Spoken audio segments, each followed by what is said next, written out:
Good morning po. At last, narito na tayo sa huling bahagi ng ating project, yung paggawa ng open canal sa garden.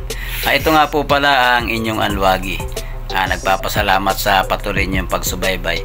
Ito ito na yung huling-huling bahagi ng ating ginagawa na ginawa natin ng paraan yung nagbabaha sa loob ng kanilang lanay area na nanggagaling mga idol sa kanilang garden. Kapag kasi lumalakas yung ulan, maapaw yung tubig, bumababa sa swimming pool at saka papunta doon sa kanilang lanay area. So ngayon, ginawa natin yan ng open canal. Open canal na may cover sa ibabaw, Open yung canal, nilagyan natin ng grill sa ibabaw, then nilagyan natin ng Amazon screen, then pinatungan natin ng P-balls para hindi makita yung canal na may grills kasi makakasira sa hitsura ng garden. So ayun mga idol, panoorin na lang ninyo, hindi ko na sa inyo ikikwento. At kung ngayon pa lang po kayo nadaanan ng video na to, ay pwede naman po kayong mag-subscribe para malaman pa ninyo yung iba pa naming ginagawa, yung mga project namin, para sa pag-upload namin ng panibago, mapanood ulit ninyo. Kaya isama na ninyo yung notification bell para lagi kayong updated. So yun po, salamat ng marami mga idol. Tara, panoorin nyo yung huling-huling video. Ito po ang inyong Anluagi. Saludo sa inyo.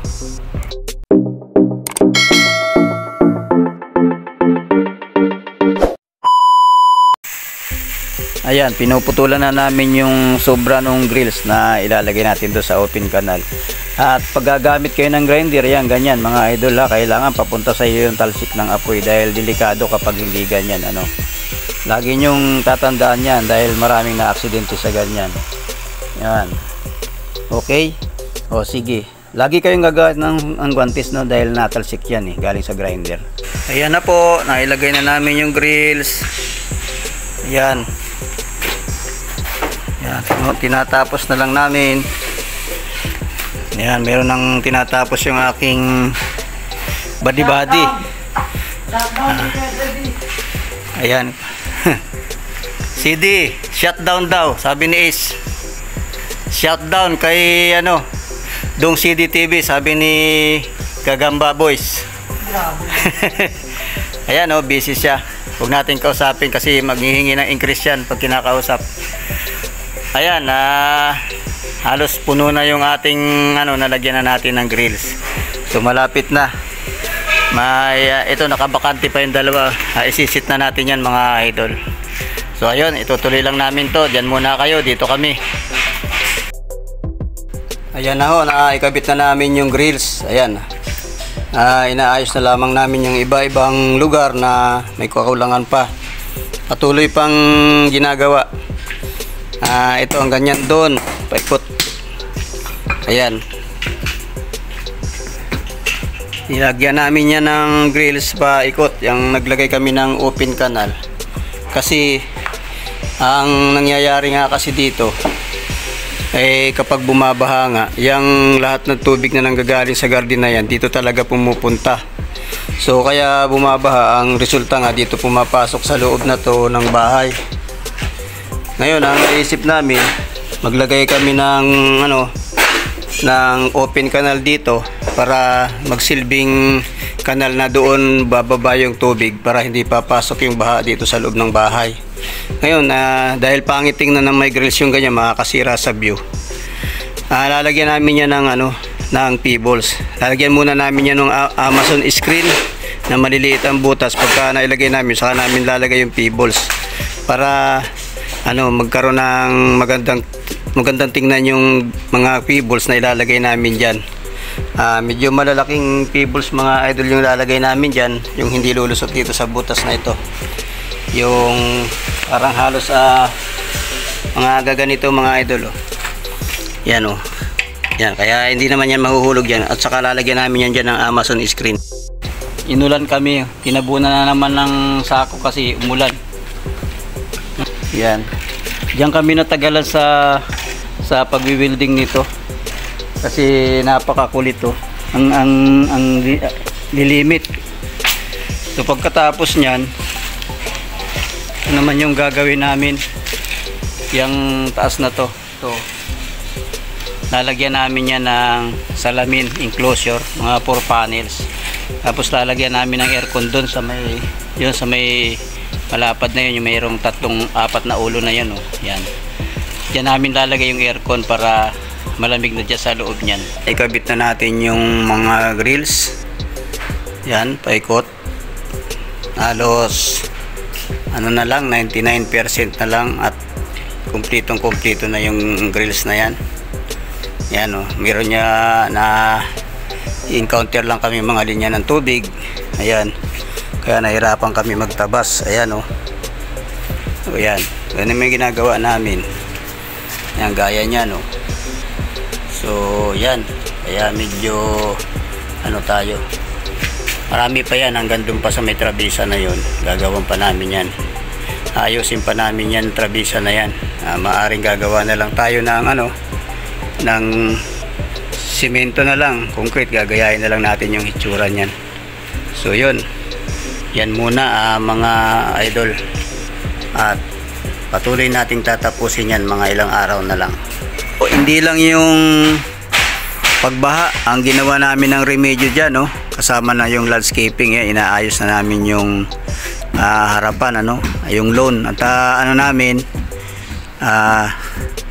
sinisit up na namin yung ano, aral. Aral po ang tawag dyan sa malalapad na bato na yan. Ayan, naka-sit up na yung ano, lahat ng open canal na tinakpan natin ng grills. Kasi lalagyan niya natin ng, yun nga, yung graba. Ayan, oh. Tapos ilalagyan muna natin ng Amazon screen para yung mga maliit-liit na mga bato hindi mahuhulog dito sa loob ng kanal. So pagka nalagyan na natin ng graba yan, ay ng ano, ng pebbles, hindi na makikita yung kanal na yan. Kaya meron tayong kanal sa ilalim pero hindi nila nakikita. Yun ang sikreto ng hindi, para hindi magbaha yung ating garden. Ayan, sana may napulot kayo mga idol. Okay, tuloy-tuloy lang kami. Ayan, nilalagay na namin mga idol yung ano, yung pebbles. Pero yun nga, kailangan mong lagyan muna ng Amazon screen yan para kung may maliliit na bato na lapad, hindi papasok doon sa mga pagitan ng bakal at hindi makapasok sa loob ng kanal. So ayan, ilalagay na nung aking kabayo pa. Inaayos na niya. Ayan, idol, ayan, malapit na matapos. O ayan, nagugupit tayo nung Amazon screen. Ayan, Amazon screen tawag yan mga idol. Nilalagyan natin yung mga ano, yung grills. Ito. Yan. Nilalagyan natin para tatabunan namin yan ng ano, ng pebbles para walang mahulog diyan kahit yung maliliit. So ito naman kasama ko, ayan, oh. Nililinis niya yung araal. Yan, araal po ang tawag sa bato na yan kung bibili kayo niya sa mga garden. Tapos yan, kaya hindi po yan, kaya niya nililinis yan. Lalagyan namin yan ng anti-lumot, yung acrylic emulsion naman, mga idol. Acrylic emulsion, anti-lumot yun, para hindi lulumutin siya kahit nasa outdoor siya. Ayan, oh. Ilalagyan namin yung iba, yan, kita nyo, oh. Nailagay na namin yung ibang pebbles, oh, yan, oh. Hanggang doon, oh. Yan, tapos yan, a-applyan din namin yan ng anti-lumot, yung acrylic emulsion. Boysin yun, eh. So ayan, tapos pagkatapos niyan, yun ang yung papunta naman doon ang gagawin namin para itong buong swimming pool hindi napapasukan ng tubig. Kasi ang kanal na yan, pag nakaganyan yan, magiging pangit kasi itong paligid ng garden. So naglagay kami ng kanal dyan na open para yung tubig, kahit ano man ang laking baha dyan bababa. So para hindi binabaha dito sa may lugar ng ano na to, itong area to ng lanay. So nakakasira talaga dahil pagka tapos ng baha, putik yung iniiwan dito sa lugar na to. So yun ang naisip ko, lagyan ko niyang open canal na yan at magiging hidden yan, hidden canal. Kaya nilalagyan natin ng screen para tatabunan natin ng pebbles. Ngayon, disenyo na ito naman, sabi yung mga bawat pagitan na yan, lalagyan din niya natin ng pebbles. Tapos lalagyan din niya natin totally ng lahat-lahat ng emulsion para makintab siya. Isasama na natin itong dati na yan. Yan, may mga emulsion yan, kaya yan makikintab pa. Yun, ganun mga idol. Sana mayroon kayong natutunan na konti sa mga ganitong klase ng disenyo ng inyong garden. Sige, tuloy kami. Yan kayo, dito kami. Kalalagay pa lang yan ng acrylic emulsion. Yan. Ayan yung iba, tuyo na yun, yung nasa malalayo. Mapapansin nyo ang ganda, ang kinis. Ayan ang kinis ng bato. Pag natuyo yan, makintab yan. So, yan yung acrylic emulsion para hindi siya maglumot. Asan ba yung acrylic emulsion natin dyan? Pakita nga natin yung galon. Ito siya mga idol. Yan yung ginagamit sa ganyan. Madilim ayan. Yan. Okay.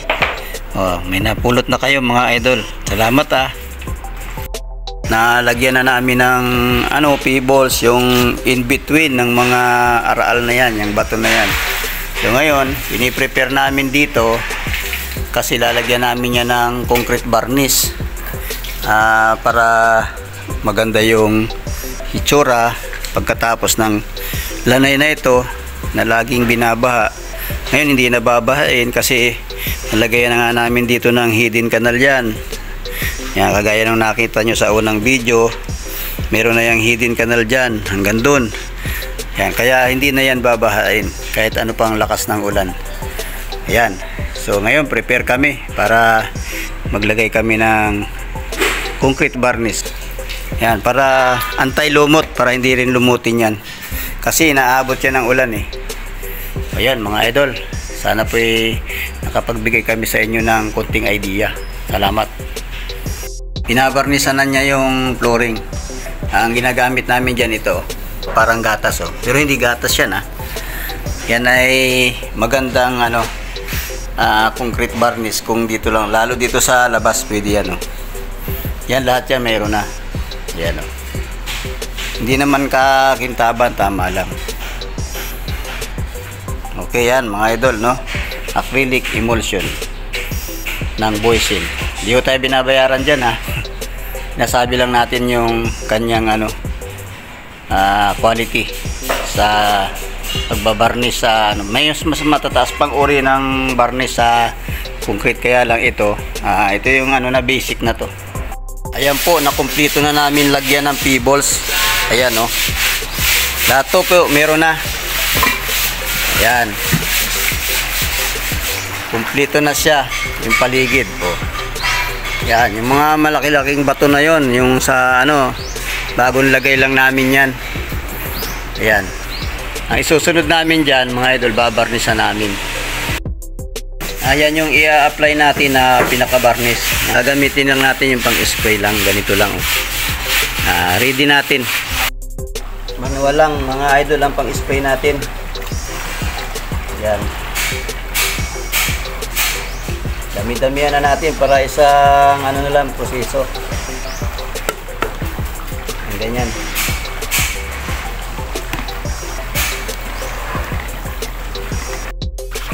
Ayan, spray lang natin mga idol.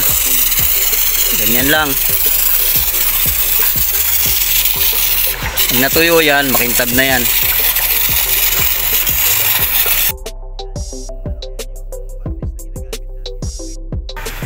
Ayan po, finally natapos na rin natin yung ating project sa rehabilitation nitong garden area na to, na naglagay tayo dito ng hidden canal sa lugar na to hanggang yan dito natin pinadaan papunta doon, yan hanggang doon sa may kabila doon, para kapag bumabaha at lumalakas ang ulan, yung tubig yan bababa sa hidden canal na yan. So hindi na baba ngayon dito sa loob ng area na to, dito sa pinakalanay area.